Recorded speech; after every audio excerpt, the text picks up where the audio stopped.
Olá, minhas caras alunas e meus caros alunos da turma online 09 do curso de pós-graduação em Direito e Processo do Trabalho do Legale. Que bom que você está aqui com a gente, estou muito feliz com isso, muito feliz com a sua escolha em fazer um curso de pós-graduação, em focar na melhoria da sua atuação profissional e pela sua escolha aqui do Legale, que é realmente um curso de excelente qualidade, como você terá a oportunidade de descobrir ao longo das nossas aulas. Eu sou o professor Antero Arantes Martins, coordenador do seu curso e também responsável por uma grande parte das aulas deste curso. Cerca de 75% a 80% das aulas serão comigo. Então, é bom que você me conheça um pouco, não é? Eu sou desembargador do Tribunal Regional do Trabalho da 2ª Região, atuo na 6ª turma e na seção de dissídios individuais 4, que atualmente presido até o dia 30 de setembro deste ano, e depois disso haverá uma nova eleição para presidente da SDI 4, obviamente. E sou professor juiz desde 1993, fui juiz substituto por 4 anos, depois fui juiz titular da 13ª Vara aqui da capital de São Paulo por 21 anos, não é? Perdão, por 17. E aí, em 2014, depois de 21 anos de juiz como juiz de primeiro grau, 4 como substituto, 17 como titular, eu fui promovido por mérito ao cargo de desembargador. Então, sou desembargador há 6 anos. Muito bem.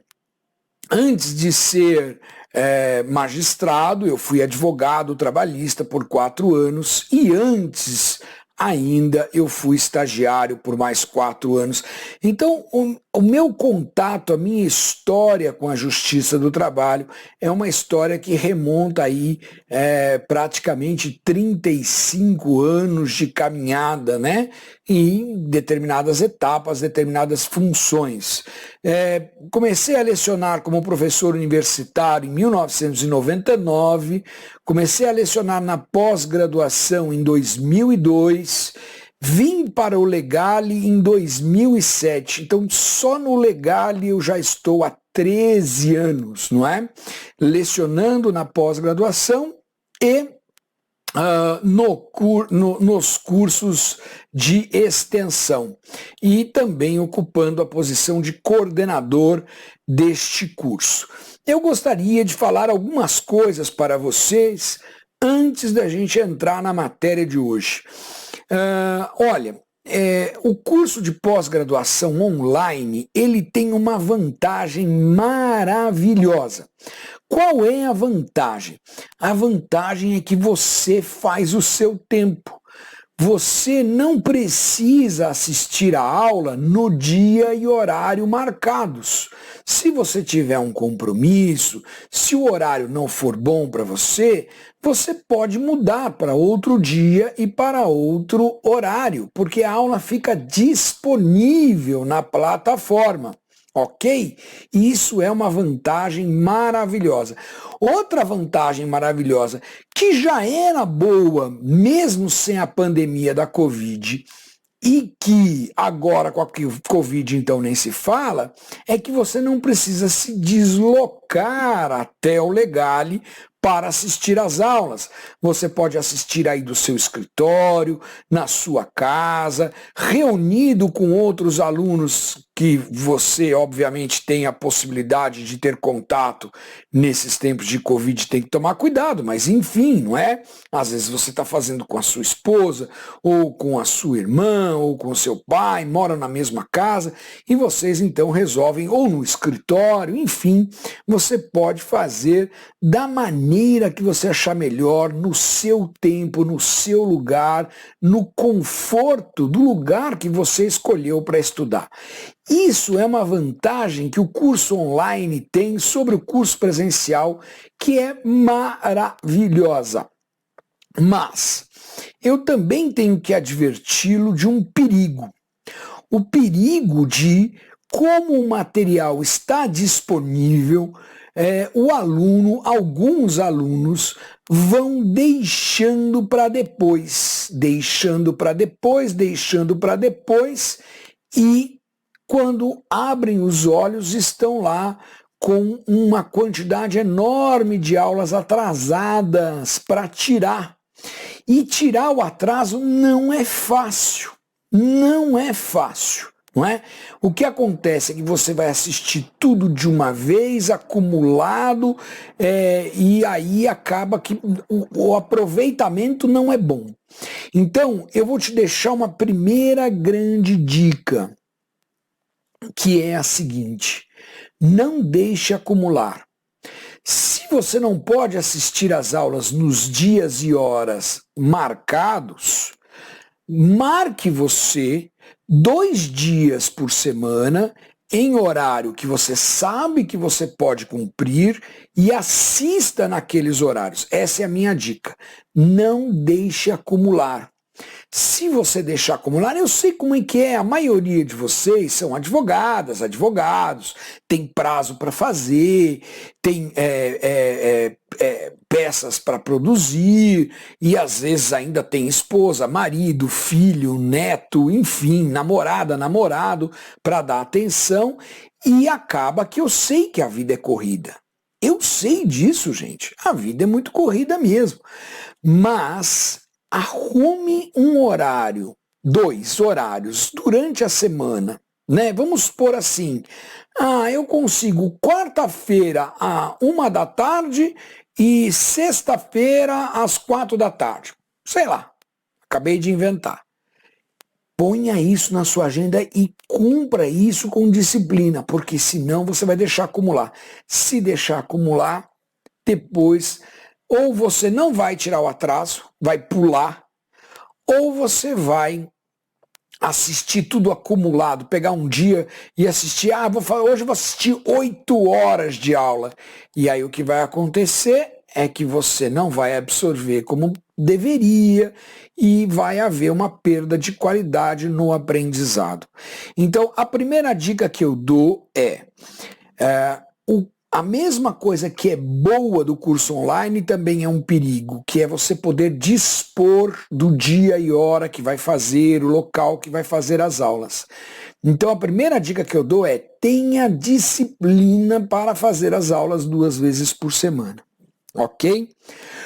A segunda dica que eu vou dar para você é a seguinte: sabe por que o curso online ou presencial, a pós-graduação sempre foi assim? Ela tem aula 2 dias por semana e não 5 dias, segunda, terça, quarta, quinta e sexta. Ela só tem aula 2 dias por semana por uma razão muito simples, que é para você ter tempo de absorver e estudar aquilo que o professor ensinou. Gente, eu não sou cientista para explicar, mas nas minhas palavras de leigo, eu digo o seguinte: nós temos uma memória alta e uma memória baixa, né? A memória alta a gente tem ali armazenado as coisas que aconteceram recentemente. Então, o professor deu uma aula sobre equiparação salarial, aquilo está na sua memória alta, no primeiro dia, no segundo dia, no terceiro dia, no quarto dia já está mais ou menos, no quinto dia talvez, no sexto dia você já não lembra mais, não é? Eu, 20 e tantos anos professor de aula presencial, cansei de constatar isso. Chegava numa sala de aula na terça-feira, dava uma matéria. Na terça-feira seguinte, eu fazia uma pergunta sobre aquilo que eu tinha falado, mas não era pergunta difícil, não. Era uma bobaginha qualquer, logo que facinho que eu tinha falado, e mais da metade já não lembrava, já não tinha ideia do que eu estava falando, não é? Por quê?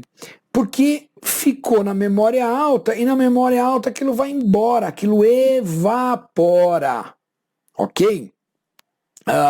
A minha esposa, quando ela fazia faculdade, ela brincava, ela tinha uma brincadeira dela que ela estudava para a prova. Amanhã vai ter prova de direito penal. Aí ela estudava, aí ela falava assim: hoje eu não posso lavar a cabeça. Se eu lavar a cabeça, vai tudo embora, né? É uma brincadeira, obviamente, mas para dizer o quê? Que aquilo está naquela memória alta. Porque quando você baixa, quando você aprofunda, e aquilo vem para sua memória baixa, você não esquece nunca mais. Eu conto para os meus alunos, e ao longo aqui do nosso curso vocês vão ter oportunidade de me ouvir falando muitas vezes isso. Isso que eu estou dizendo para vocês, eu lembro do meu professor falando em sala de aula.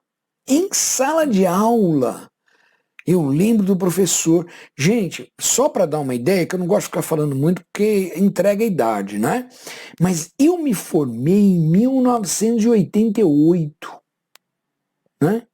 Às vezes os alunos falam assim: poxa, eu me formei e veio um CPC novo, agora eu tenho que estudar todo o CPC de novo. Gente, eu me formei, 2 meses antes de eu me formar, veio uma Constituição nova.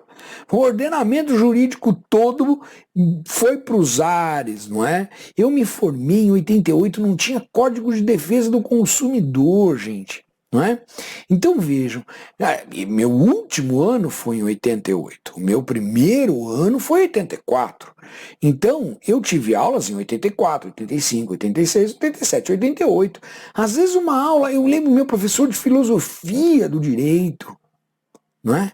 1986, falando coisas em sala de aula, e eu me lembro dele falando, professor San Girardi. Por quê? Aqui vem a segunda dica. Professor deu a aula, separe um momento nos dias seguintes, não no mesmo dia, mas nos dias seguintes, 1 ou 2 dias depois, para você estudar aquilo. Então o professor deu aula de equiparação salarial, daqui 1, 2 dias, vá procurar nos livros, faça eu estudo escrevendo, é meu jeito de estudar. Eu estudo escrevendo. Então eu fazia um resumo da matéria, não é? Que eu encontrava nos livros. Pesquise jurisprudência, veja artigos relacionados que você pode encontrar na internet. Gente, quando eu fiz faculdade, esse negócio de internet não existia. O microcomputador começou a ser difundido no Brasil em 1986. Internet veio muito tempo depois. Vocês têm uma facilidade enorme para fazer o que eu estou dizendo. Quando você faz um resumo da matéria que o professor deu, pega a jurisprudência, você baixa aquele conhecimento da memória alta para a memória baixa. E esse fica para a vida, para toda a vida. A minha esposa é advogada, não é? Trabalhista, o meu filho mais velho também é advogado trabalhista, o meu filho do meio, ele é advogado na área empresarial, já trabalhou muito com seguros, enfim, direito civil, processo civil. Um dia falávamos sobre recuperação judicial, ele estava me contando um caso e eu disse para ele assim: mas isso aí é assim, assim, assim, parará, pelo menos foi assim que meu professor me ensinou. Ele falou: não é. E olha que a lei de recuperação judicial é de 2005, quando eu estudei era concordata ainda.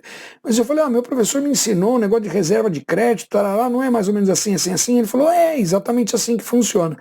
Então vejam, quando que eu tive aula de concordata? No 4º ano da faculdade, 1987. Faz as contas de quanto tempo foi isso. E aqui isso ficou. Por que ficou? Ficou porque eu sempre tive essa metodologia de baixar o conhecimento para a memória baixa. E como é que você faz isso? Fazendo um fichamento. Na minha época a gente falava fichamento porque a gente fazia umas fichinhas de cartolina. Acreditem se quiser, fazia à mão, né? Quando eu fiz o mestrado, não, já tinha computador, eu fazia fichamento no computador, não é? Mas olha só, hoje eu pego as minhas aulas de mestrado da professora Maria Helena Diniz e outros professores que eu tive no mestrado, e eu leio aquele material da aula e o meu mestrado eu concluí em 2002, e já há quantos anos, né? 18 anos, e eu lembro daquilo. Mesmo coisas que não são do meu dia a dia, filosofia do direito, teoria geral do direito, eu lembro. Por quê? Porque eu fazia fichamento, não é? Fazia o resumo da matéria. Então, minha segunda dica é: faça isso, faça o fichamento, não é? Faça o resumo da matéria, procure aprofundar o conhecimento. Você só tem aula 2 dias por semana, não é porque você vai ter folga os outros 3 dias, é porque você vai ter 3 dias para incorporar o conhecimento que o professor deu em sala de aula, no nosso caso, na sala de aula virtual, através de estudos próprios, não é?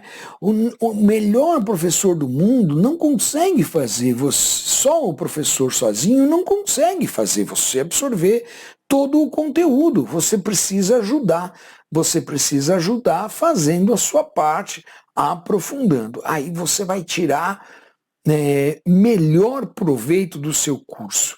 Olha, não se engane, o curso do Legale é um curso que tem muita profundidade teórica voltada para a prática. O nosso curso é voltado para a prática, mas com profundidade teórica. Se você fizer a sua parte, eu garanto que você sai dessa pós um advogado, uma advogada melhor do que você entrou. Não há dúvida disso. Por quê?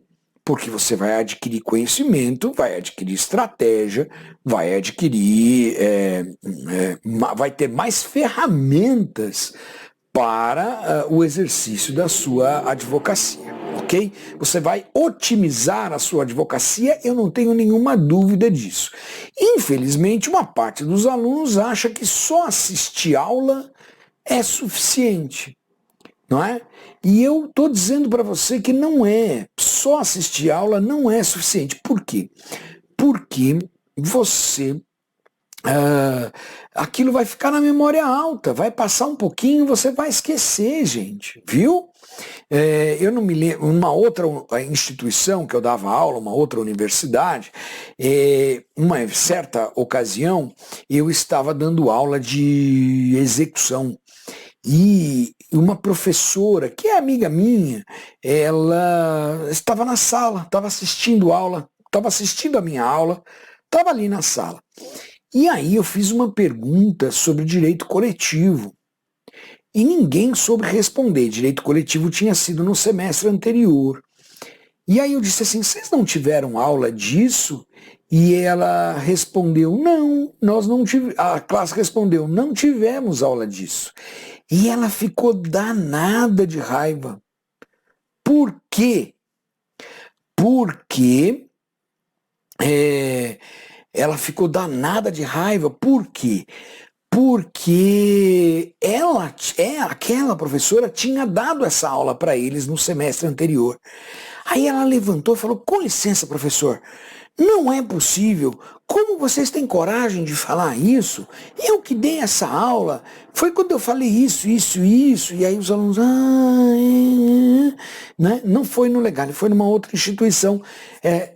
Mas para dizer para vocês que se você não aprofunda, 6 meses depois, com certeza você não vai lembrar. E você está fazendo uma pós para o resto da vida, não é?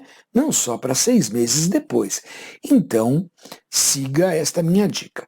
A última coisa que às vezes os alunos me perguntam nos cursos presenciais é qual a bibliografia, não é? Olha, eu não tenho uma bibliografia. No site vocês vão encontrar toda a bibliografia que eu indiquei para os alunos, é uma bibliografia extensa, não é? Eu não tenho um autor preferido, né? Existem muitos bons autores no Brasil de direito do trabalho e processo do trabalho, não é? Eu gosto muito do livro do professor e ministro do TST Maurício Godinho Delgado, né, curso de Direito do Trabalho, editora LTR. Gosto também do curso de Direito do Trabalho da desembargadora aposentada lá do Rio de Janeiro, doutora Vólia Bonfim, não é? Gosto muito, e gosto muito dos escritos de um desembargador aqui de São Paulo. Ele tem livro de Direito do Trabalho e Processo do Trabalho e Prática Jurídica, é o desembargador Francisco Ferreira Jorge Neto. Gosto bastante também da obra do professor Carlos Henrique Bezerra Leite. Então, assim, existem vários grandes autores, não é? O interessante é que você possa, obviamente, adquirir um número suficiente de obras para amparar o seu estudo, não é? Ah, mas professor, eu estou com um pouco de restrição orçamentária no momento, não estou podendo comprar, gastar muito dinheiro com livro. Bom, então, para Direito do Trabalho, fique com o curso de Direito do Trabalho do Maurício Godinho Delgado, e para Processo do Trabalho, o curso de Processo do Trabalho do Carlos Henrique Bezerra Leite, ambos da editora LTR. Claro que depois, na medida do possível, conforme as suas restrições orçamentárias forem permitindo, você vai adquirindo outras obras. Bacana? Bom, muito bem. Agora, eu quero dizer para vocês o seguinte, nós já vamos começar a matéria, não é?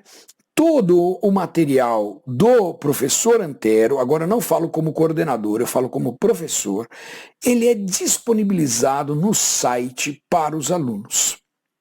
Não é? E eu já fazia isso com a turma presencial e também com a turma online, fica tudo disponível no site, você acessa o material lá no site e você pode acompanhar a aula já com o material aí. Se você trabalha com uma segunda tela, como eu trabalho, deixa o material aberto aqui na segunda tela. Se não, você pode imprimir o material para trabalhar, como você preferir. Ao longo das nossas aulas, eu vou fazer assim, ó. Eu vou aparecer aqui no cantinho da tela para que eu possa tratar aqui da matéria que a gente vai estar lecionando no dia. Esse material que está aqui, que está sendo exibido para vocês, não é? Ele está disponível no site do Legale e eu já disponibilizo com bastante antecedência. Às vezes a antecedência é tanta que sai uma decisão, por exemplo, do Supremo, depois que eu disponibilizei, e aí quando eu dou a aula, o material da aula, esse que aparece aqui, ele acaba ficando um pouquinho diferente daquele disponibilizado no site, por conta de uma variação de última hora na jurisprudência ou uma modificação de última hora na lei. Mas, assim, a regra não. A regra é que o material seja absolutamente idêntico. Se você perceber alguma dificuldade, o Legale tem lá um canal, eu não sei, eu sou coordenador acadêmico, mas administrativo eu não entendo nada. Mas ele tem um canal lá que você pode fazer as comunicações, a pessoa que recebe diz, olha, professor Antero, o aluno está dizendo que o slide 81 da aula do dia tal, ele está diferente. E aí eu verifico aqui, se for o caso, eu envio e eles publicam no site, o novo site 81, por exemplo, o novo slide 81, tá bom? Também não tem problema nenhum, pode reclamar que a gente atende aqui com o maior carinho. O que a gente quer é que vocês estejam sempre com o melhor possível para o desenvolvimento do curso. Bacana? Bom, então o material está sempre... Mas isso não vai acontecer, é raríssimo acontecer. É só quando sai uma decisão de última hora, eu insiro aqui no site só para a aula ficar bem atualizadinha. E às vezes eu disponibilizo o material com um pouco de antecedência e aí dá um pequeno descompasso. Mas é raríssimo acontecer isso. Então o material está todo disponibilizado. Tem professores que não gostam de disponibilizar os seus materiais. Então, veja, não é uma obrigação do professor. O professor Antero faz isso, mas um outro professor pode dizer não. O aluno acompanha a aula aqui e ele vê as anotações aqui e, se quiser, copie alguma coisa que eu escrevi aqui e pronto. Não é? Eu não gosto de disponibilizar o meu material, é um direito dele, né? Existe aí toda uma questão de direitos autorais e tal, que a gente não pode interferir. Mas normalmente os professores do Legale disponibilizam os seus materiais. Bacana? Então você pode estar sempre acompanhando as aulas, as do professor Antero com certeza, já com material ou impresso, ou se você trabalha com duas telas. Hoje, advogado trabalhista, eu acho que quase todos atua com duas telas, né, por causa do PJE, enfim, você pode deixar o material aberto aqui na tela ao lado, e aí você vai acompanhando a aula aqui com a gente. Bacana? Bom, eu espero ter dado aí, então, as primeiras impressões do curso, não é? E estou à disposição aí para esclarecer qualquer dúvida que você tenha a respeito do curso. Bom, como eu disse, o curso é voltado muito à prática da advocacia trabalhista. A ideia é que você tenha mais ferramentas para otimizar a sua advocacia. Mas é claro que isso vem com teoria, não é? Não se pode abrir mão da teoria. E tanto agora no direito material, quanto no semestre que vem, quando a gente for estudar direito processual, as primeiras aulas são aulas mais teóricas, não é? Em que nós vamos tratar de aquilo que eu chamo de direito de raiz, que é a origem de tudo aquilo que nós vamos depois aplicar. E quem domina esse chamado direito de raiz, obviamente, ele é um profissional melhor, porque ele sabe, se você sabe qual é a raiz da árvore, você conhece melhor o fruto. Não há dúvida disso, não é? Então, agora, essas primeiras aulas, nós vamos gastar um pouquinho de tempo com uma teoria mais profunda, para que você possa se ambientar, não é? E depois a gente, então, vai para os temas específicos. Nesse primeiro semestre, nós vamos tratar de direito do trabalho, direito material. E no próximo semestre, não é? No segundo semestre do curso, nós vamos estudar direito processual. Tudo bem? Muito bem. O direito material, ele é dividido em módulos. Então, nós vamos aqui, olha, módulo 1 parte geral, não é? Módulo 1, parte geral. Depois nós teremos o módulo 2, que é os sujeitos, né? O módulo 3, que é alterações. O 4, conteúdo do contrato de trabalho. O 5, nós vamos falar de meio ambiente de trabalho. E o 6, a gente vai falar de extinção do contrato de trabalho, não é? Os módulos são divididos assim. As aulas e os temas são publicados com antecedência no site. Então você pode dizer, sim, a aula do dia tal, qual vai ser o tema? O tema vai ser remuneração, jornada de trabalho, extinção do contrato, meio ambiente de trabalho. Isso vai estar tudo no site bonitinho para vocês. Bacana? Bom, então já falei bastante do curso, só faltou falar que as nossas aulas são divididas em 2 módulos de 50 minutos cada um, ok? Normalmente a gente faz um intervalinho de 10 minutos, mas você obviamente não precisa fazer intervalo. Se você quiser começar o módulo 2 logo depois do módulo 1, a sua escolha, mas se você estiver assistindo no dia e hora marcados, nós teremos um intervalinho de 10 minutos. Bacana? Então tá combinado. Vamos então começar a falar do material que eu preparei para vocês, né? Eu costumo dizer que, gente, essa matéria é importantíssima.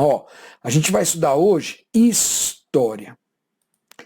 Ai, Antero, que chato, história. Eu preciso contar para vocês como surgiu o direito do trabalho. O que aconteceu no mundo? Então, olha, essa aula de história não é um negócio que nem o professor fazia no colégio para vocês, de ficar decorando nomes e datas e coisas assim. Não. Essa aqui, ela é voltada para você entender a evolução da sociedade nas relações de trabalho, não é? E você entendendo isso vai poder entender muito o que está acontecendo hoje, né? Às vezes as pessoas me perguntam, né? Antero, o que está acontecendo?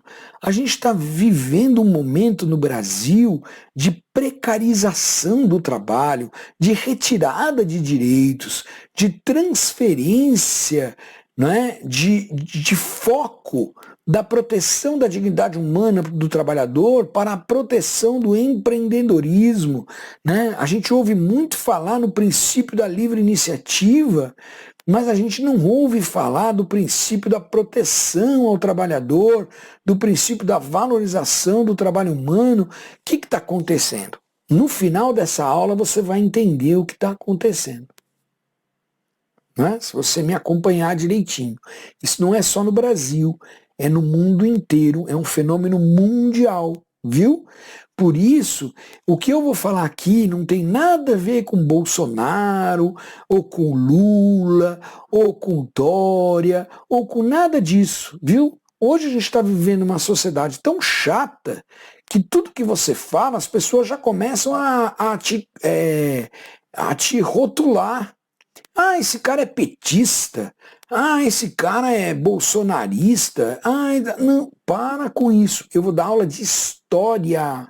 Fatos pretéritos. Fatos que aconteceram muitos e muitos e muitos anos atrás. Que não tem nada a ver com Lula, com Bolsonaro, com quem quer que seja. Tá combinado assim? Ah? Outra coisa. Eu costumo sempre dizer, aluno gosta muito de rotular juiz, né? Ah, aquele juiz é reclamante, aquele juiz é reclamada, né? Advogado adora fazer isso. Gente, isso não existe. O juiz é imparcial. O juiz que fosse, se existisse algum juiz que fosse reclamante ou reclamada, você teria que admitir que ele parte de uma premissa de que uma das partes vai ganhar o processo, que uma das partes tem razão, e isso mata a independência do juiz, não é? Então, isso não existe. Mas muitos alunos gostam de fazer isso, e muitos alunos dizem assim, o professor Antero é muito reclamante. Gente, não sou não é? Eu não parto do pressuposto de que o empregado é santo e o empregador é um demônio. Não é? Aliás, eu disse para vocês que eu fui advogado 4 anos antes de ser juiz, e eu fui advogado de empresa. Eu fiz 3 reclamações trabalhistas como reclamante na minha vida, todos de diretor, autoempregado, não pedi hora extra. Era outra coisa. Eu era advogado de empresa. Então, não tem esse negócio. O que acontece é que eu ensino uma matéria que tem como pressuposto a proteção ao trabalhador. E isso não fui eu que inventei. É o princípio fundamental do direito do trabalho, é a proteção ao trabalhador. E para bem ensinar isso, eu tenho que dizer o que é e como funciona. Então, mesmo que você seja advogado de empresa, advogada de empresa, você precisa saber como funciona. Porque senão, você estrutura a sua defesa numa principiologia, por exemplo, do direito civil, do pacta sunt servanda, e perde o seu processo. Porque você ignora o fator fundamental de que o direito do trabalho protege o trabalhador. Por que o direito do trabalho protege o trabalhador? E aí, nos dias de hoje, você vai encontrar gente falando assim, porque tudo esses negócios de esquerdista, de Lula, de PT, de que quer acabar com o país. Não, gente.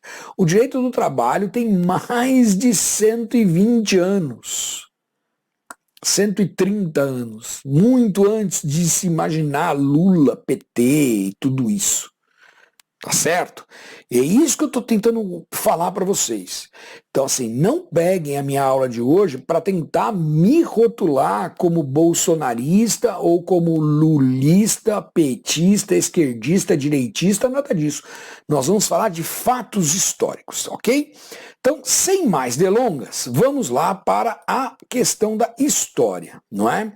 Então, o direito do trabalho surgiu da compreensão de que o empregado precisa de proteção na relação de emprego. Essa premissa básica da existência do próprio direito do trabalho. A necessidade de uma intervenção estatal calcada na desigualdade entre as duas partes contratantes. Por isso que se você vem lá do direito civil e vem para cá, você tem uma enorme dificuldade e precisa superar esta questão do pacta sunt servanda e da igualdade entre as partes, não é? O que eu posso invocar para te ajudar é que você trabalhe com o mesmo raciocínio do direito do consumidor, que no Brasil é uma coisa extremamente recente, é da década de 90, né? E, portanto, tem aí 30 anos. O direito do trabalho tem 130 anos. Tem 100 anos a mais que o direito do consumidor. Mas quando a pessoa não tem nenhuma familiaridade com o direito do trabalho, para fazer uma introdução a esta ideia da desigualdade, eu costumo sim invocar o direito do consumidor. Por quê? Porque muitos de vocês podem nunca ter sido empregado na vida, né? Eu fui. Eu trabalho desde os 14 anos, eu fui office boy, né? Tive registro na carteira, foguetes, não é? Né? Quando vai mandado embora tem direito a aviso breve, né? Eu fui empregado. Eu sei muito bem o que é ser subordinado, mas muitos de vocês talvez não tenham sido empregados. Então não tenham experimentado a situação da hipossuficiência que decorre da subordinação do empregado. Mas com certeza todos vocês são consumidores. Todos vocês, eu ouso dizer aqui, ou quase todos, assim 99,9%, têm uma conta em banco. E aí eu pergunto, quem de vocês conseguiu chegar no banco e negociar com o gerente as cláusulas do contrato de abertura da sua conta? Se você não tem uma fortuna para colocar no banco, 50 milhões, 100 milhões de reais, dificilmente você conseguiu mudar uma vírgula daquele contrato. Por quê? Porque você está numa posição de hipossuficiência negocial, não é? É essa posição de hipossuficiência negocial que o empregado tem, ok? E ela está muito voltada a esses fatos que a gente vai estudar aqui, não é? A hipossuficiência do empregado, ela não é uma ideia que saiu da cabeça de alguém, de um filósofo. Ela é fruto de uma experiência social que eu pretendo relatar para vocês aqui. Bacana? Então, esta concepção foi empiricamente comprovada na experiência humana. A ausência do Estado nesta relação criou graves situações sociais. E agora eu passo a relatar aqui para vocês alguns fatos históricos que tratam desta questão. Mas eu vou deixar que vocês leiam estes fatos, não é? E eu vou aqui tratar tudo aqui neste quadro, ok? E aí tudo aquilo que está escrito lá, eu vou explicando neste quadro. Eu também faço isso nas aulas presenciais. Este quadro me ajuda muito a explicar para vocês. Bom, a nossa história começa lá no finalzinho do século XVIII, com a Revolução Francesa.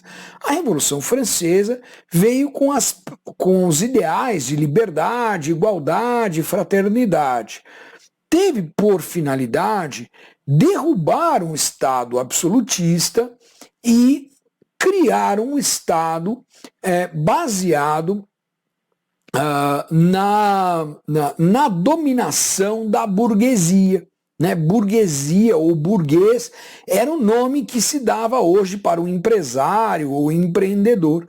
Então, quem dominava ali o poder político era a burguesia. E a burguesia, ao derrubar o Estado absolutista, ela propôs que todos são iguais. Não existe mais essa história de sangue azul, de nobreza e plebeu, como se as pessoas estivessem destinadas no seu nascimento a ocupar um espaço fixo e imutável na sociedade. Todos são iguais perante a lei. Esse grito que aconteceu na Revolução Francesa há mais de 200 anos, ele é tão forte que ele ecoou pelo mundo. E nós vamos encontrá-lo no artigo 5º da Constituição Federal, quando ele diz: todos são iguais perante a lei, sem distinção. Né? O que aqui a gente chama de igualdade formal. A igualdade que impede a ideia de que existam seres humanos melhores que outros seres humanos. E isso absolutamente ninguém critica, não é? Não se pode conceber a ideia de que um ser humano seja, por qualquer condição, melhor que outro ser humano. Seja pela sua etnia, pela sua origem, pela sua classe social, pela religião que ele professa, ou qualquer outro, pelo seu gênero masculino ou feminino, pela sua opção sexual, não é? Homossexual ou heterossexual, enfim. Esta verdade, ela ecoa no mundo ocidental há mais de 2 séculos e veio da Revolução Francesa, não há dúvida disso, não é? Mas veio também a ideia da liberdade. Liberdade, igualdade e fraternidade. A liberdade representava a ideia de que o Estado não deveria interferir na vida das pessoas, que o Estado deveria deixar que os particulares cuidassem de suas próprias vidas. E isso é uma reação natural e clara a um Estado anterior que era absolutista e que intervia em tudo. Não é? Então, numa disputa judicial, quem tinha razão? Quem fosse amigo do rei. Essa expressão, aliás, amigo do rei, é uma expressão que a gente usa até hoje. Ah, aquele ali é amigo do rei, né?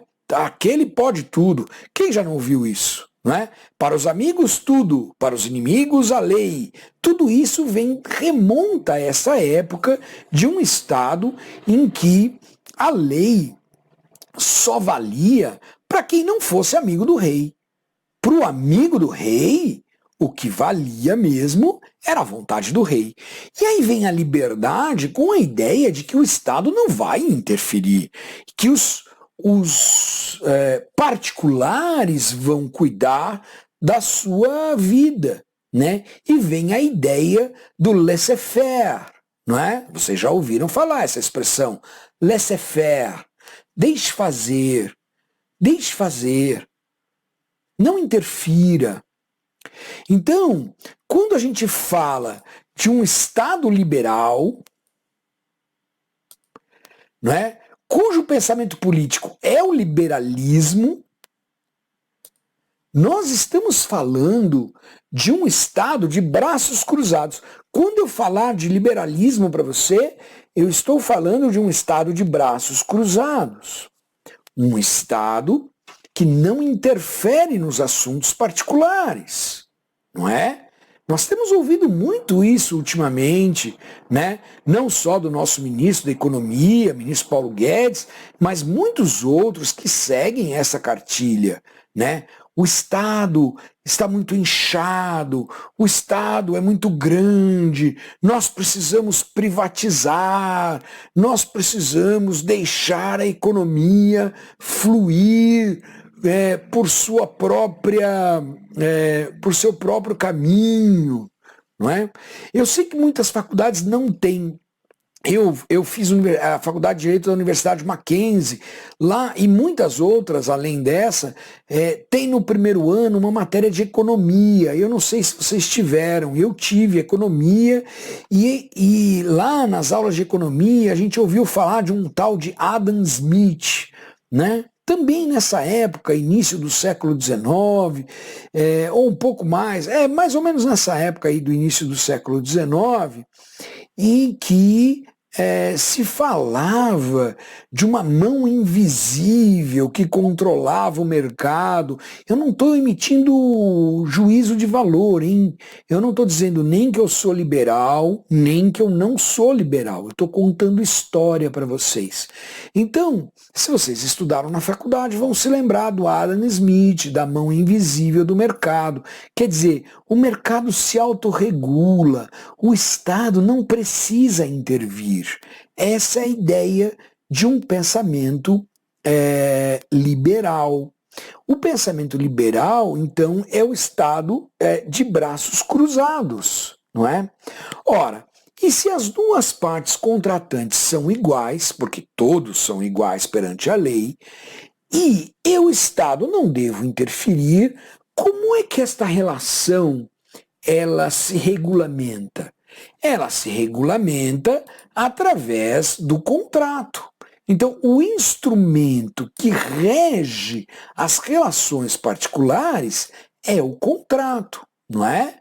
E aí vem a ideia do Código de Napoleão, do Pacta Sunt Servanda. O contratado deve ser cumprido. Por quê? Porque o Estado não interfere. Se as duas partes são iguais, e aí vem o pressuposto, que é um pressuposto de igualdade, não é? Se as duas partes são iguais, o que elas contratam é justo, não é? E nós temos expressões que até hoje nos remetem a esta ideia. Até hoje nos remetem a essa ideia, né? O contratado é justo. O combinado é justo, não é? Às vezes, você vai lá contratar um serviço de uma pessoa, e você pergunta quanto é. A pessoa, não, deixa, depois a gente vê. E aí você fala, não, vamos conversar antes, porque o contratado é justo. Isso remonta a essa ideia, não é? Do Código de Napoleão, de que o instrumento adequado para regular as relações sociais entre os particulares é o contrato e não a lei. A lei representa uma interferência indevida do Estado nas relações privadas. E o Estado liberal não é um Estado que intervém. O Estado liberal é um Estado de braços cruzados. Você vai me perguntar, mas Antero, então o Estado liberal não faz nada? Não, claro que ele faz. O Estado cuida dos assuntos de Estado. Cuida de fronteiras, proteção da soberania, segurança pública, não é? Cuida das coisas da urbe, né, da cidade, as ruas, praças, etc. Mas nas relações entre particulares, como por exemplo, uma pessoa ou empresa quer contratar uma pessoa para trabalhar e a outra pessoa quer trabalhar mediante um determinado pagamento, isso é uma relação privada, é uma relação entre pessoas físicas ou jurídicas, né? No caso, empresa com trabalhador ou uma pessoa física com trabalhador, na qual, nesse momento histórico, o Estado diz, eu não devo intervir nesta relação. Eles vão estabelecer esta relação de acordo com um contrato, porque eles são iguais e o que eles contratarem é justo. Não é? Este é o posicionamento do Estado liberal que nasceu lá com a Revolução Francesa. Ok? Só que, a partir de agora, as coisas vão começar a ficar muito feias, não é? Porque logo depois da Revolução Francesa, a gente teve uma outra revolução que veio bagunçar essa lógica, chamada de Revolução Industrial. E como é que ela bagunçou essa lógica? Bom, isso a gente vai ver daqui a pouco no segundo bloco dessa aula, porque o primeiro bloco está terminando agora. Então, eu espero vocês no segundo bloco já já.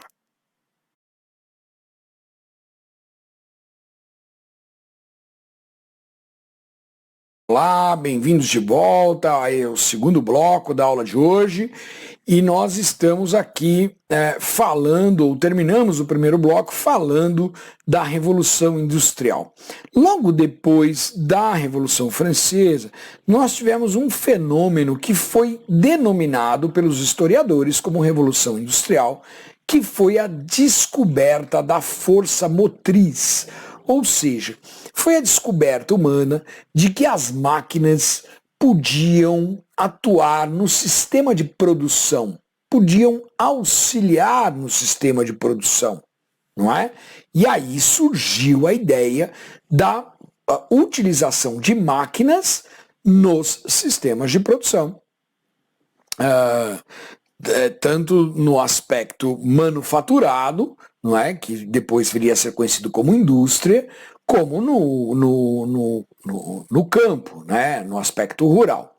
Bom, mas o fato é que a descoberta das máquinas, ela produziu um efeito direto nas chamadas relações de trabalho. Por quê? Porque quando você coloca uma máquina para atuar na produção, isso implica na eliminação de postos de trabalho. Eu vou falar a palavra desemprego, mas naquela época não existia desemprego, a palavra emprego não existia. O que houve foi uma eliminação de um grande número de postos de trabalho, porque a mão de obra humana era substituída pelas máquinas. Então, por exemplo, você numa confecção tinha lá 5 costureiras para fazer um tapete e depois da descoberta da máquina de tear, você tinha uma costureira operando a máquina de tear que fazia a mesma coisa que as 5 costureiras antes. Portanto, você tem 4 costureiras desempregadas. Não é? 4 postos de trabalho eliminados com aquela única máquina de tear. Então você imagina as máquinas invadindo o sistema de produção e jogando as pessoas para o desemprego. E o desemprego, naquele momento, com aquele Estado não intervencionista, isso não é problema meu, as pessoas que se virem para trabalhar, então nós estamos falando de pessoas jogadas na miséria, propriamente dita. Não é? Bom, mas não para por aí. A Revolução Industrial, ela dá origem a um novo sistema econômico, um sistema econômico que recebeu o nome de capitalismo. Então, o pensamento econômico é o capitalismo, mas um capitalismo que os próprios economistas, vejam bem, não é o professor Antero que está dizendo isso. Os próprios economistas, eles denominam o capitalismo no seu nascedouro, no seu nascimento, como um capitalismo selvagem. Selvagem porque o capitalismo é a busca do lucro. Essa é a essência do capitalismo. Selvagem porque o burguês, que é o empresário da época, quer o lucro independentemente dos meios pelos quais ele alcançará este fim, lucro. Os meios não importam, o que importa é o lucro, não é? Então, além de investir em máquinas para aumentar a produtividade e gastar menos dinheiro com mão de obra, não é? Então a máquina, ela tem essa vantagem, né? Então, mesmo nos dias de hoje, hein, o empresário, sempre que pode, ele coloca a máquina, porque máquina não tem hora extra, não tem FGTS, não tem férias, não tem previdência social, não é? Máquina não se cansa, máquina não fica doente, não vai ao médico, não leva atestado, né? Máquina não engravida, não tem licença maternidade. Então, mesmo nos dias de hoje, mas eu não estou falando, eu estou falando lá no final do século XVIII, início do século XIX, o empresário troca a mão de obra por máquinas, gerando um desemprego em massa.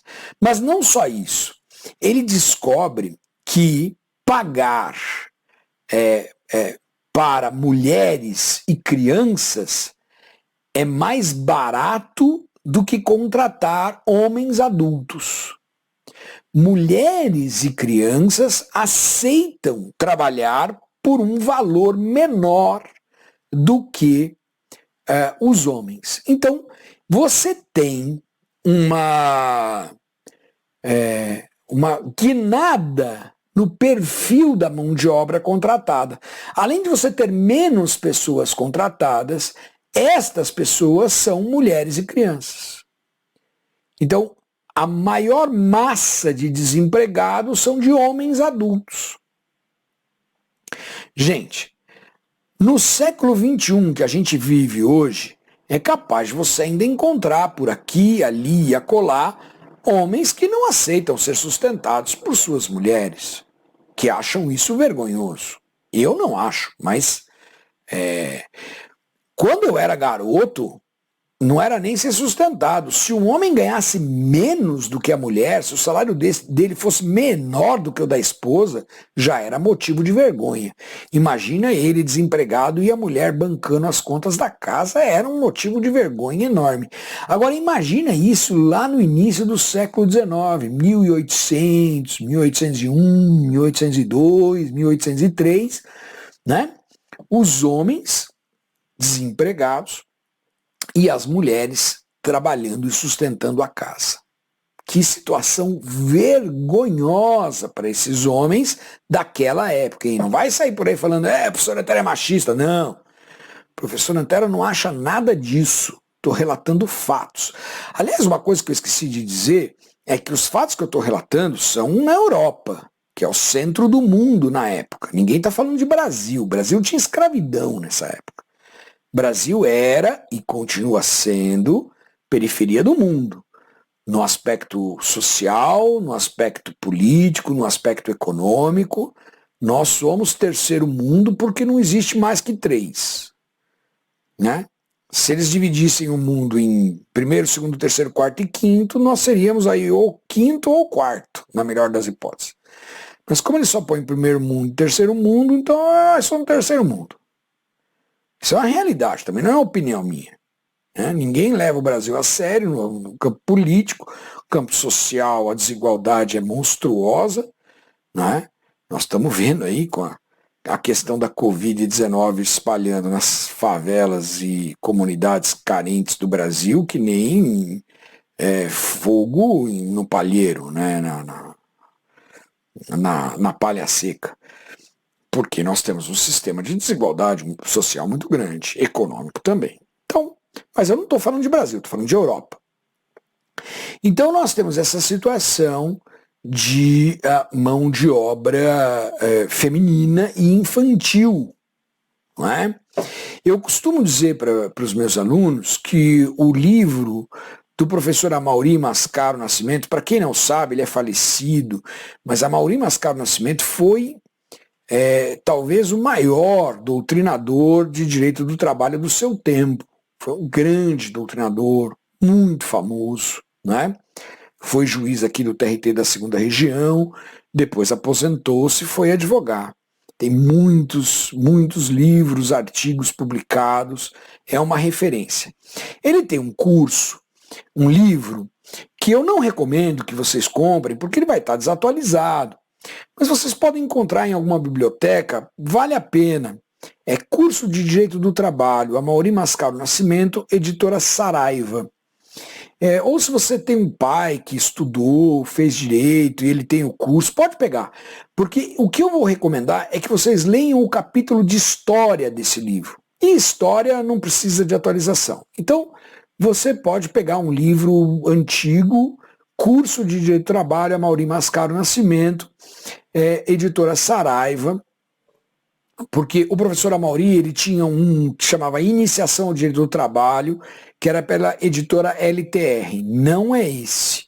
É o Curso de Direito do Trabalho, editora Saraiva, autora Amaury Mascaro Nascimento. E o capítulo de História, que não precisa de atualização, então você pode ler, mesmo que seja um antigo, ele traz uma entrevista de dois pais dessa época que estavam desempregados e a casa era sustentada por suas filhas de 11 e 9 anos. E eles relatam isso. Então é um relato daquele momento histórico que vale a pena ler, né?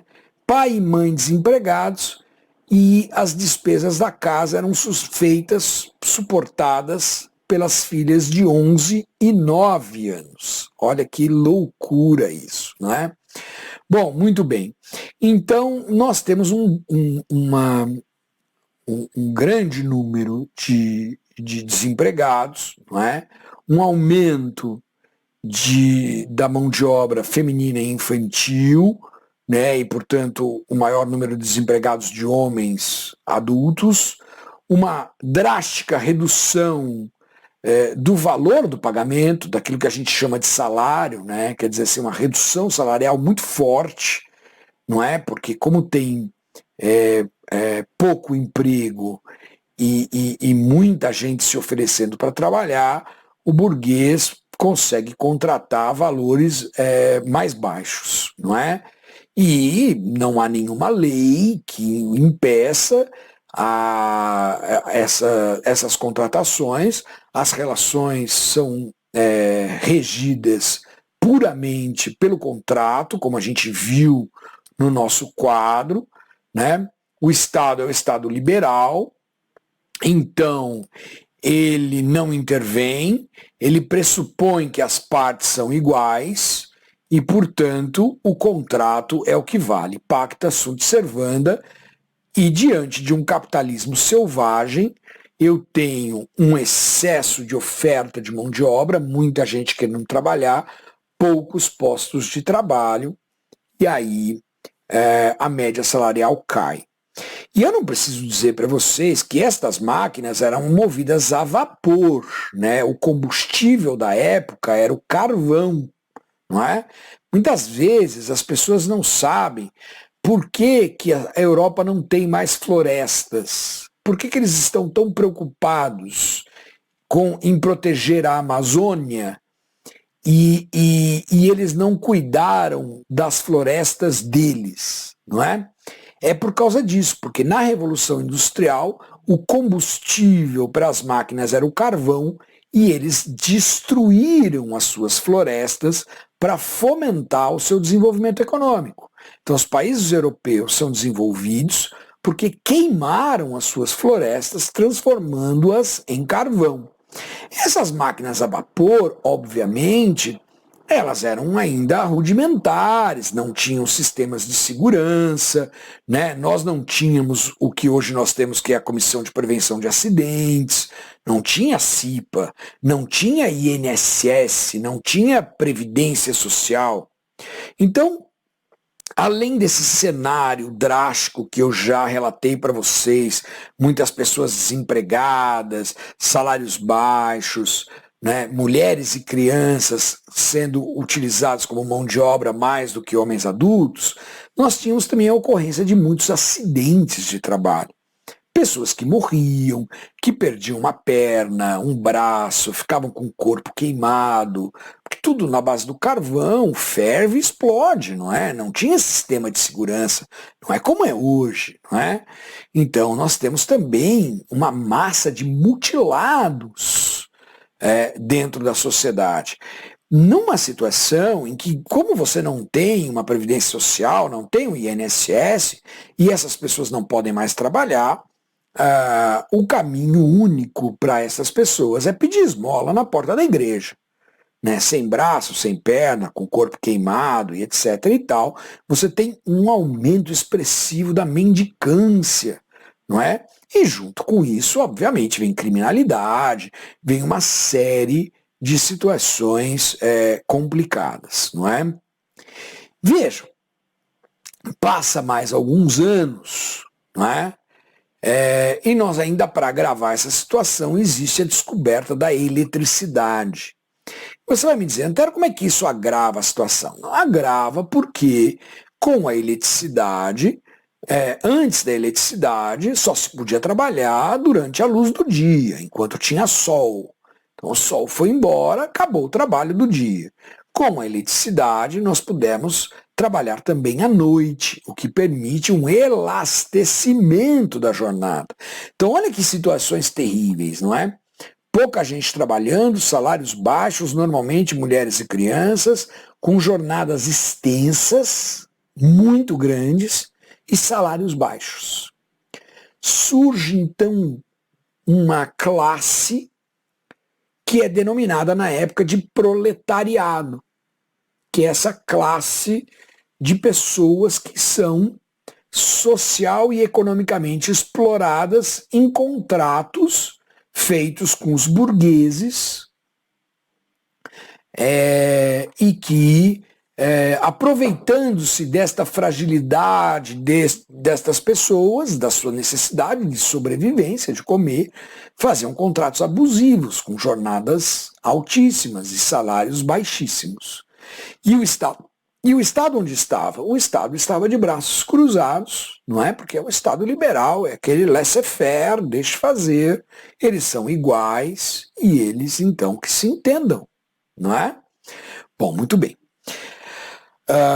Então, nós temos uma situação terrível, de extrema pobreza, de extrema exploração.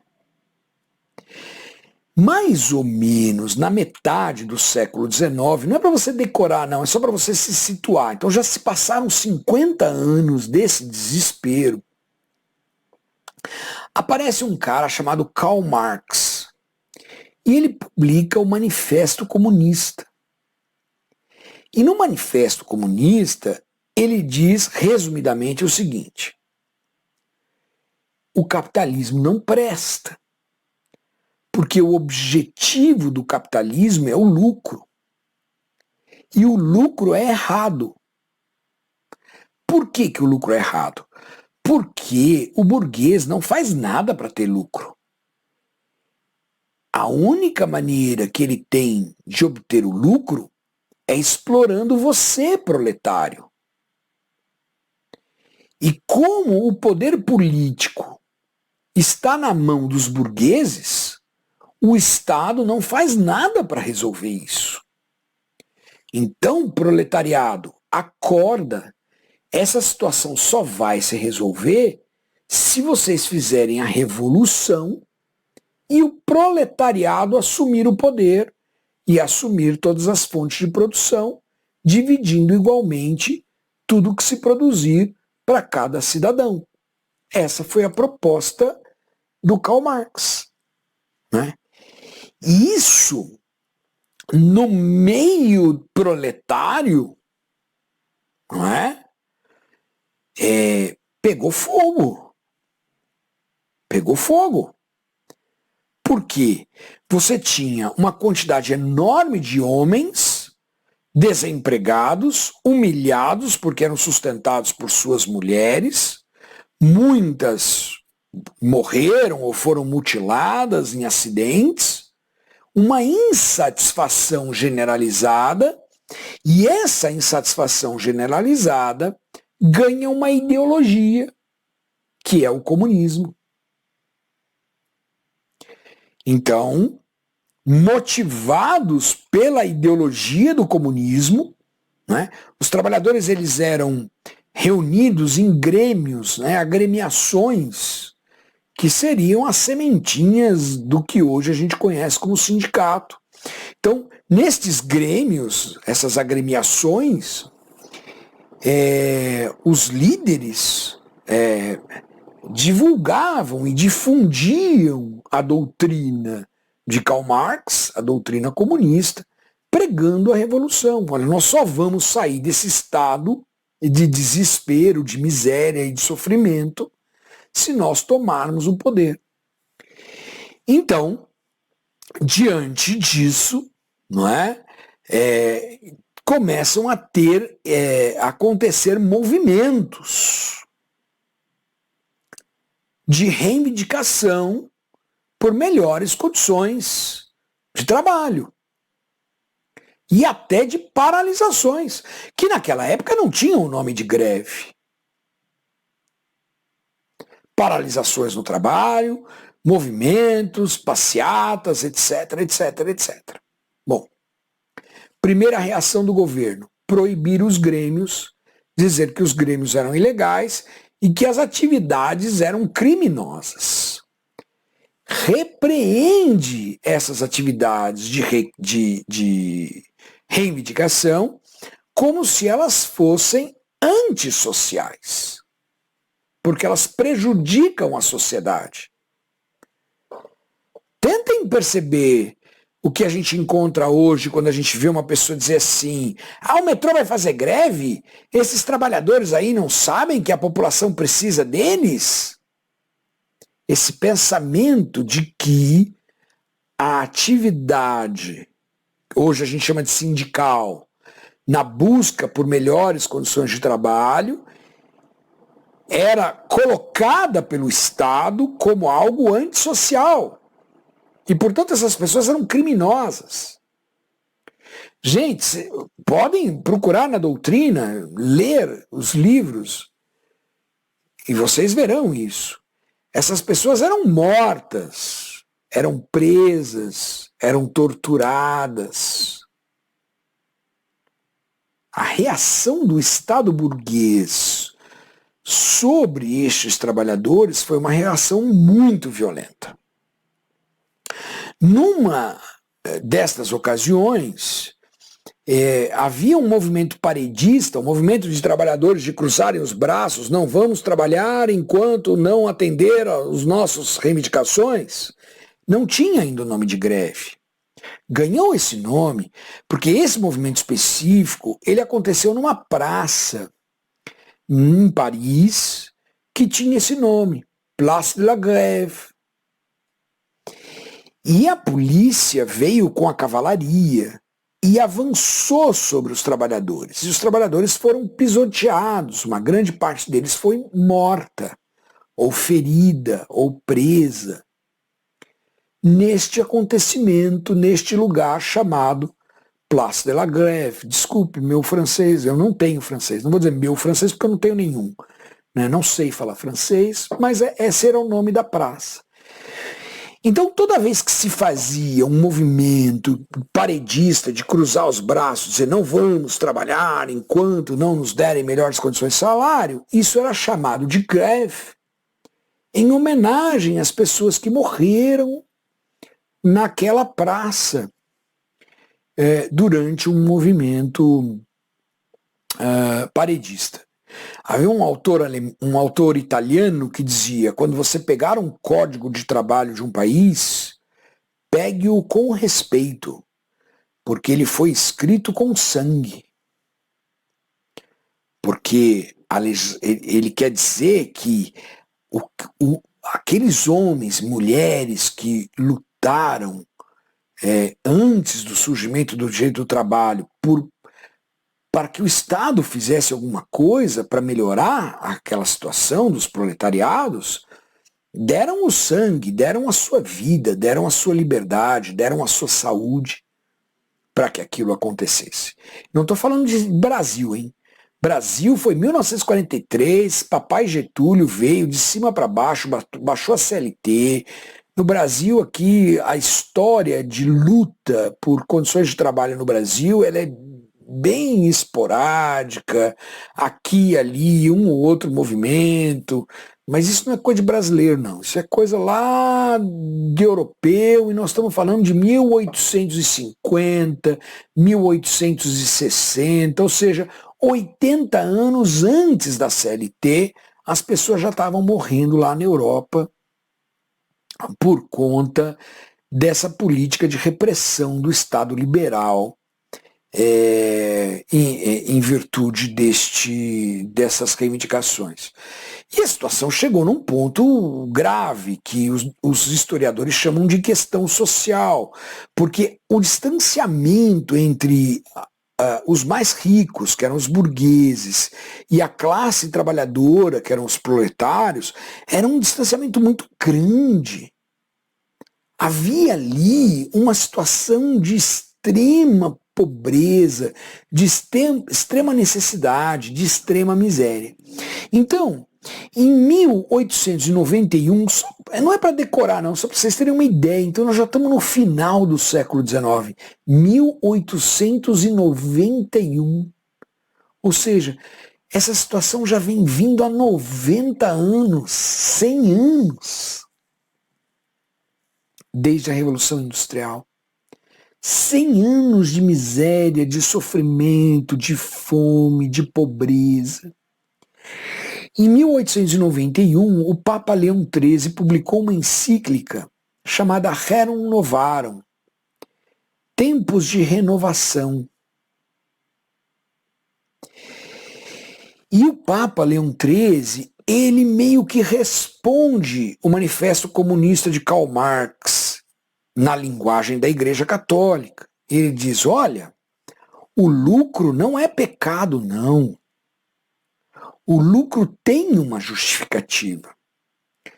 O burguês tem lucro porque ele investe o seu dinheiro no negócio, que pode dar certo ou pode dar errado. Guardem bem isso, quando a gente for falar de empregado e empregador, a gente vai falar muito disso, de assumir o risco da atividade econômica. O burguês, linguagem da época, ele tem direito ao lucro porque ele correu o risco. Então ele fala, ter lucro não é pecado, mas da maneira como está acontecendo, com baixos salários, com o emprego de crianças, de mulheres, sem o cuidado com a saúde, a proteção à vida, desta maneira é pecado, disse o Papa. E a gente não pode ignorar que naquela época a Igreja Católica ainda tinha uma grande influência, uma grande força junto ao poder político, aos governantes, não é? E muitos autores de direito do trabalho apontam a encíclica Rerum Novarum como a causa da mudança que eu vou relatar para vocês agora. Eu, com todo o respeito que tenho pela Igreja Católica, como tenho por qualquer outra, não acredito nisso. Eu não acredito que o governante, o presidente de um país, ou um primeiro-ministro, dissesse, puxa, o Papa falou que a gente está fazendo errado, nós precisamos fazer alguma coisa. Que vergonha, vamos fazer alguma coisa. E eu não acredito, mas muitos autores acreditam. Eu acredito que foi mais um medo do comunismo. Os governantes disseram o seguinte, olha, ou a gente faz alguma coisa, ou eles vão acabar fazendo mesmo essa tal de revolução. Porque a situação está insuportável. Então é melhor a gente dar alguma coisa para acalmar esse pessoal. Porque senão eles vão tirar a gente do poder. E vão tomar todas as fontes de produção. Como acabou acontecendo na Rússia depois de 1917, se eu não me engano. A gente está aqui em 1891. Bom, o fato é que, diante desse cenário caótico na sociedade, a ameaça de uma revolução comunista cada vez mais forte, o Papa dizendo que isso estava errado, que precisava fazer alguma coisa, o Estado resolveu intervir. Então, o Estado liberal resolveu descruzar os braços e intervir. E para isso ele baixou lei. Então, a primeira lei que se tem notícia foi na Holanda, dizendo: nenhum contrato pode estipular jornada de trabalho superior a 14 horas diárias. 14. Logo em seguida, na Inglaterra, uma lei fixou em 12 horas diárias. Depois, a França, 10 horas diárias. E assim por diante. Muita legislação focada em limitar a jornada e limitar o trabalho de mulheres e menores. Mulher não pode fazer tal tipo de trabalho, criança não pode fazer tal tipo de trabalho. Se vocês pegarem na CLT, hoje está quase tudo revogado, mas a CLT ainda traz um registro histórico dessa época, embora seja de 1943, a gente está falando de 1895, 1896, quer dizer, 50 anos depois veio a CLT no Brasil, mas ela ainda traz um capítulo da proteção ao trabalho da mulher, da proteção ao trabalho do menor. Hoje está quase tudo revogado, mas há ali um registro histórico de que havia uma atenção especial em proteger a mulher, em proteger o menor, em estabelecer uma remuneração mínima pelo trabalho, que a gente conhece hoje como salário mínimo, e em limitar a jornada. Esse foi o primeiro foco dos governos europeus, né?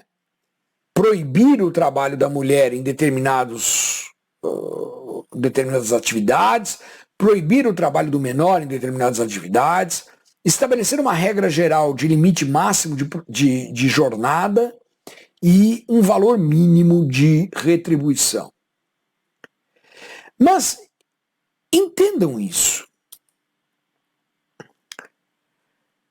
O Estado começa a substituir o contrato pela lei.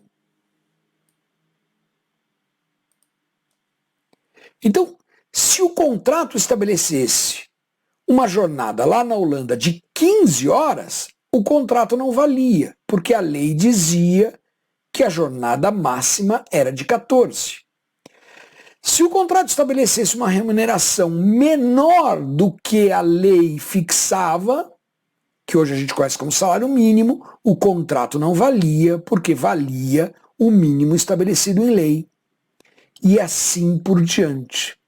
Então, aos pouquinhos, a lei começa a substituir o contrato como um instrumento de regulamentação desta relação que a gente chama hoje de relação de emprego, estabelecendo patamares mínimos a serem observados. O Estado passa de um Estado liberal para um Estado de intervenção. O Estado começa a intervir através da lei para dizer: isso não pode, isso tem que ser assim, não pode ser assado. Ora, e agora esse momento é o mais importante da aula de hoje. Por favor, tenham atenção. Qual a justificativa? Por que o Estado faz uma lei para dizer que o que eu combinei com o meu patrão não vale? Se eu quero combinar uma jornada de 16 horas por dia, por que o Estado diz que são só 14? Eu quero 16. Se eu combino um salário de 100, por que não vale? A lei diz que tem que ser pelo menos 150, mas eu aceito 100, tá bom para mim. Por que não vale? Por quê? Porque o Estado muda o seu pressuposto. Ele muda a premissa. E a premissa passa a ser uma premissa de desigualdade. Esse é o ponto mais importante da aula de hoje. O direito do trabalho nasce da ideia de que as partes contratantes são desiguais e que o empregado tem menos suficiência, menos capacidade que o empregador na hora de negociar. Menos suficiência, hipossuficiência. Tenho certeza que todos vocês já ouviram essa expressão. O empregado é hipossuficiente. O empregado tem menos suficiência. Exatamente porque a história mostrou ao longo de um século, 100 anos, todo o século XIX, foi um século de morte, de dor, de prisão, de miséria, de fome. Um século de mutilações, de humilhações. Um século inteiro para mostrar para a humanidade que o empregado não é igual ao empregador. Que o empregado não tem condições de negociar igual ao empregador. E que existe nesta relação uma desigualdade.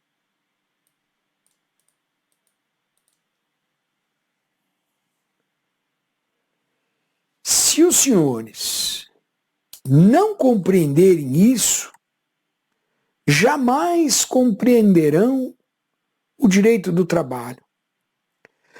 Porque a desigualdade é a premissa básica, fundamental e estrutural do nascimento do direito do trabalho.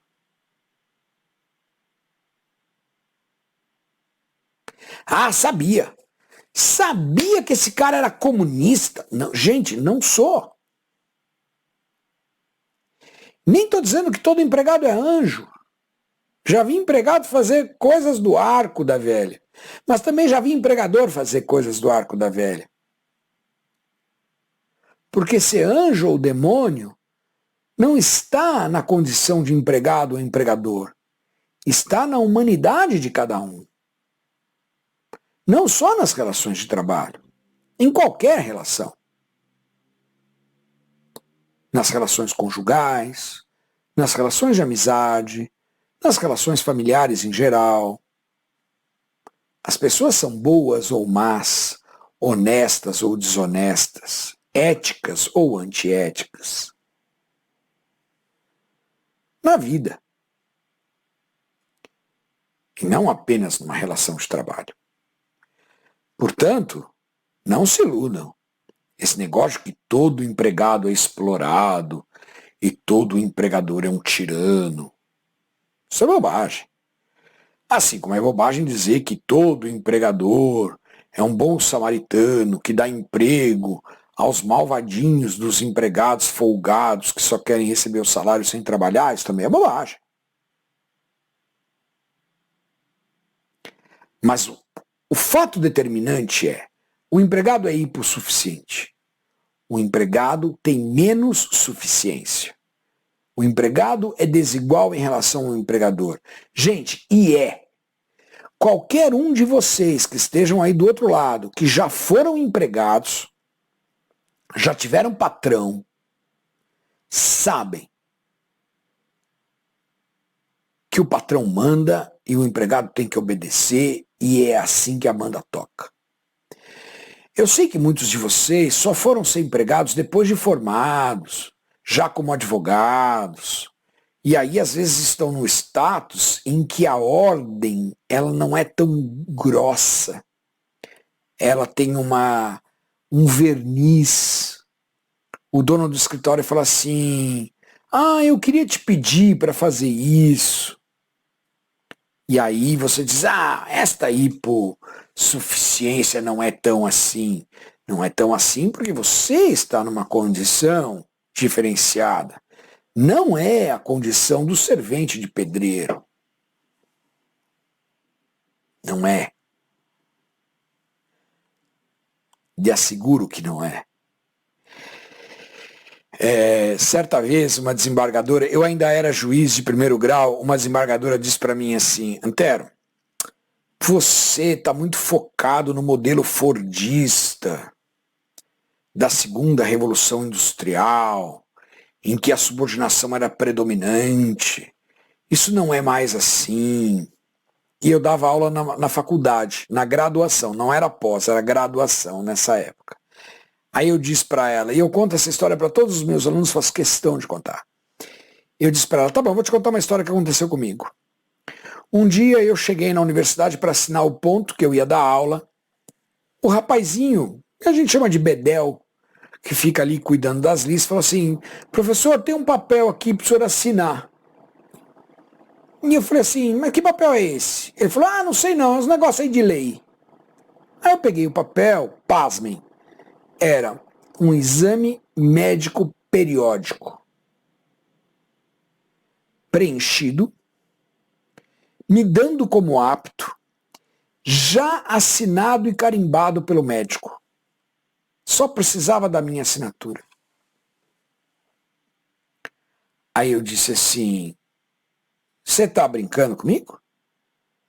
Não, eles lá da secretaria mandaram pro senhor assinar. Falei, mas isso aqui é um exame médico, rapaz. Cadê o médico para me examinar? Aí ele falou, não tem médico não, porque o senhor tá doente? O senhor tá doente? Eu disse, não sei, eu não sou médico. Sou médico. É o médico que vai me dizer se eu tô doente ou não. O papel aqui tá escrito que eu tô apto. Ninguém me examinou. Não vou assinar isso não. Não, professor, o senhor tem que assinar. Eu falei, não vou assinar. Você devolve isso lá e diz lá, o professor não quis assinar.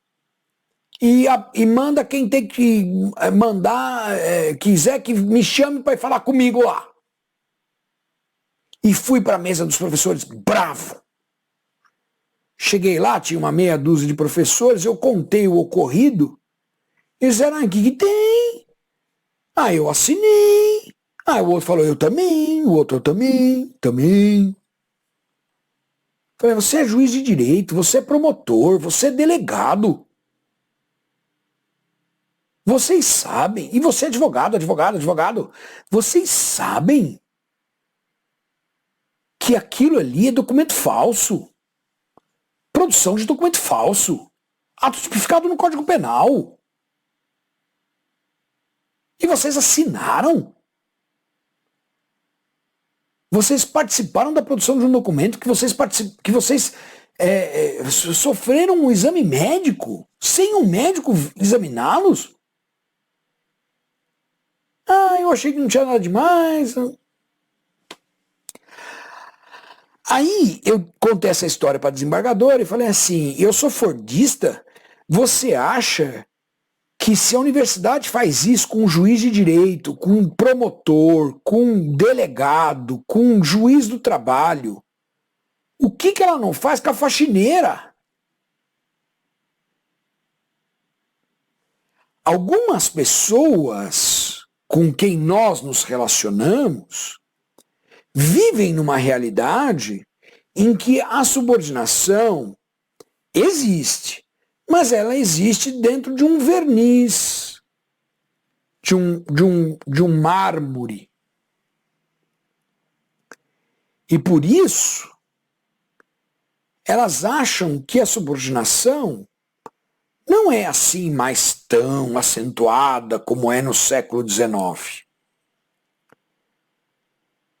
Mas se você for ao chão de fábrica, e eu conheço muito bem o chão de fábrica, eu nunca fui operário, mas eu era advogado de empresa e eu ia no chão de fábrica das empresas, clientes do escritório que eu trabalhava, para conhecer aquela realidade, porque eu sabia que eu só podia defender a empresa bem se eu soubesse como as coisas funcionavam. Conversei com muito peão na vida. Viu? Eu garanto a vocês, isso existe e hoje em dia ainda existe mais do que há 30 anos atrás. A situação está se agravando em termos de subordinação. Então, seja você advogado de trabalhador ou de empresa, para advogar no direito do trabalho, você tem que entender esta realidade, esta premissa fundamental.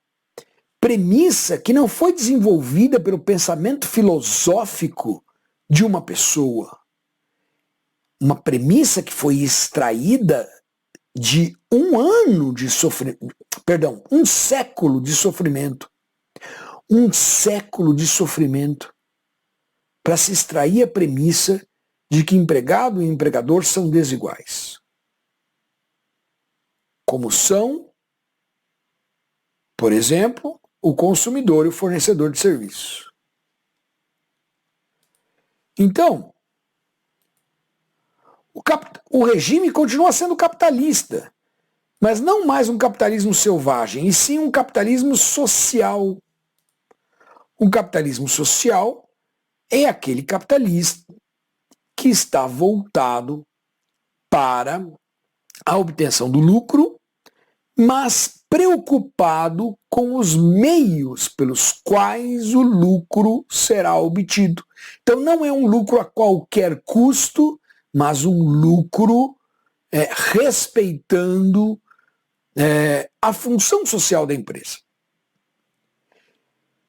O Estado liberal passa a ser chamado de Estado do Bem-Estar Social ou Welfare State, que é um Estado que está preocupado com o bem-estar do seu povo.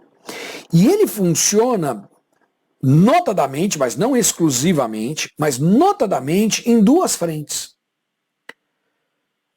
Na proteção ao trabalhador e na previdência social. Não estranhem que, havendo um movimento político em sentido contrário, as duas primeiras reformas que se fizeram foi a reforma trabalhista e a reforma da Previdência. Porque o foco do Estado do Bem-Estar Social, ou Welfare State, é atuar na Previdência Social e na proteção ao trabalhador, entre outras coisas. Tem a proteção ao consumidor, a proteção ao jovem, à criança e adolescente, a proteção ao idoso, enfim, uma série de situações, a proteção ao indígena, a proteção ao meio ambiente, claro. Mas o welfare state, o estado do bem-estar social, nasce na virada do século XIX para o início do século XX com dois focos principais, que são a proteção ao trabalhador e a previdência social. E essa legislação começa a se multiplicar na Europa. E eles dão o nome inicialmente de legislação industrial, legislação do trabalho, até virar direito do trabalho.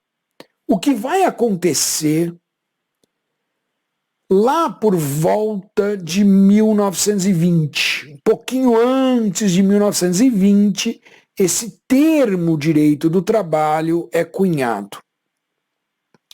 Duas coisas importantes que aconteceram em 1919, de novo, não é para você guardar, decorar, mas é para você ter ideia. Olha, nós já estamos no século XX, né? E já adentramos no século XX um bom espaço. Como agora nós já estamos no século XXI, um bom espaço, 2020, então 1919, né? Já tínhamos avançado aí do Papa, por exemplo, da encíclica Rerum Novarum, nós já tínhamos avançado 28 anos, quando em 1919, a primeira Constituição a incorporar direitos trabalhistas, que foi a Constituição Alemã, 1919.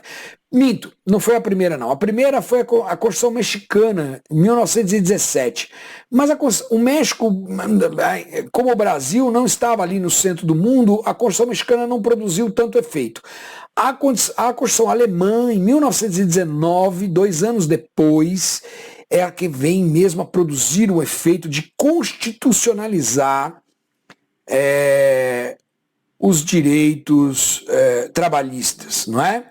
E nesse mesmo ano de 1919, a criação da Organização Internacional do Trabalho, 1919, o Brasil é país fundador, quer dizer, está na OIT desde 1919, são 2 marcos muito importantes para a consolidação desta fase, que vocês vão encontrar aí no material como sendo a segunda fase, que é a fase do surgimento do direito do trabalho. Para a próxima aula, a gente vai tratar, então,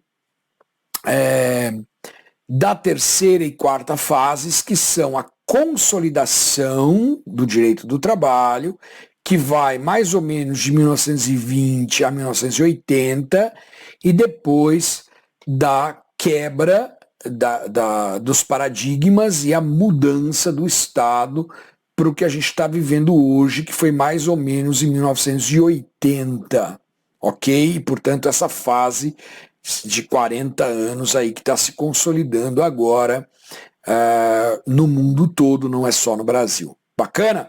Espero que você tenha gostado dessa nossa primeira aula. É uma aula bem teórica, mas ela é uma aula toda voltada e focada para a ideia de você compreender que o direito do trabalho nasce do conceito de desigualdade entre empregado e empregador. Bacana? Terminamos a aula de hoje.